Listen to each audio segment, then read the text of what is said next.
Praise the lord. అందరికీ వందనాలు. మాటలోనే జీవముంది. సామెతలు 6వ అధ్యాయము 2వ వచనం. నీ నోటి మాటల వలన నీవు చిక్కుబడి ఉన్నావు, నీ నోటి మాటల వలన పట్టబడి ఉన్నావు. చూడండి, మన నోటి నుంచి వచ్చే మాటలు మనల్ని ఇబ్బంది పెట్టేవి కానీ మన విముక్తి కానీ అవుతాయి. మంచి మాటలు ఇతరుల ఆశీర్వాదం అవుతాయి.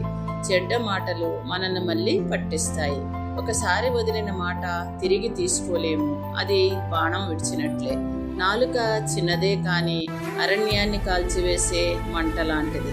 మన నోటి మాటలు జీవమో మరణమో అవుతాయి. అందుకే దేవుడు మనకి ఇచ్చిన ఈ నోరు ఆశీర్వాదమునకు సత్యమునకు వాడాలి కానీ మనల్ని చిక్కుల్లో పడవేసే మాటలకు కాదు. మన నోటి మాట ఎలా ఉంది? బంధనమా, ఆశీర్వాదమా అని మనలను మనం ప్రశ్నించుకోవాలి. ఒక స్టూడెంట్ ఎగ్జామ్స్లో బాగా రాయకపోయినా నేను చాలా బాగా రాశానని అబద్ధం చెప్తాడు. రిజల్ట్స్లో నిజం బయటపడి సిగ్గుపడతాడు, నమ్మకం కోల్పోతాడు. తన నోటి మాట వలన చిక్కుల్లో పడ్డాడు. మనం ఎప్పుడు నిజం మాట్లాడితే మన మాటలు మనల్ని రక్షిస్తాయి, కానీ అబద్ధము, హానికరమైన మాటలు మనల్ని పట్టిస్తాయి. దేవుడు మిమ్మల్ని దీవించు.